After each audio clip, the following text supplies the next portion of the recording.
Podcast title, Ang Pamana sa Ilalim ng Batas Islamiko, Article 92 ng Code of Muslim Personal Laws.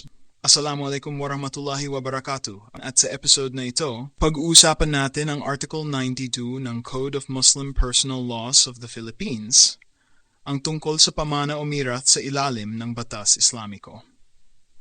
Ayon sa Article 92, ang pamana o mirath ay lahat ng pag-aari ng isang tao, anumang uri, maaring movable o immovable, ancestral o nakuha sa pamamagitan ng onerous o gratuitous title.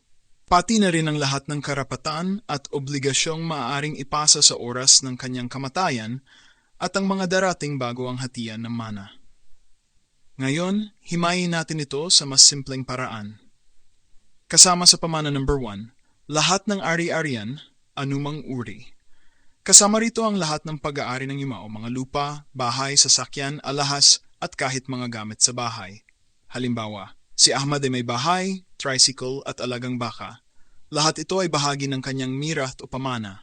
Kasama sa pamana number 2, movable o immovable property. Ang movable ay mga bagay na maaring ilipat gaya ng pera, alahas, o sasakyan. Ang immovable naman ay mga bagay na hindi madaling ilipat gaya ng lupa at bahay. Halimbawa, iniwan ni Fatima ang isang lupain sa Cotabato at pera sa bangko, parehong sakop ng pamana.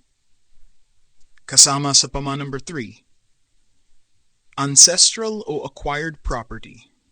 Ang ancestral ay mga ari-ariang minana mula sa mga magulang o ninuno, samantalang ang acquired ay iyong nakuha niya sa sarili niyang pagsisikap. Halimbawa, ang lupang minana ni Omar sa kanyang ama ay ancestral, samantalang ang bahay na binili niya gamit ang sariling kita ay acquired. Kasama sa pamana number 4, onerous o gratuitous title. Ang onerous title ay nakuha kapalit ng isang halaga, samantalang ang gratuitous title ay nakuha ng walang kapalit, gaya ng donasyon. Halimbawa, si Aisha ay nakabili ng lupa at nakatanggap ng alahas bilang regalo. Lahat ito ay bahagi ng pamana.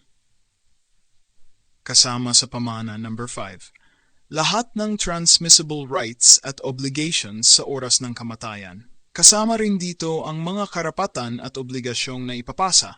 Halimbawa, kung may utang o may kita na hindi pa natatanggap.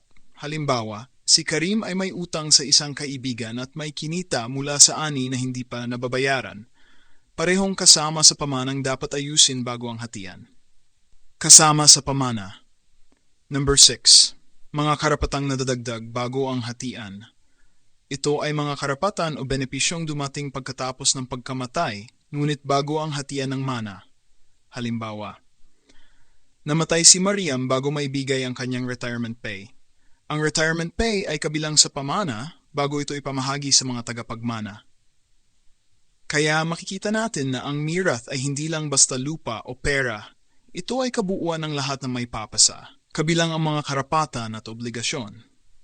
Sa susunod nating episode, tatalakayin naman natin kung paano hinahati ang pamana ayon sa Sharia o Islamic law.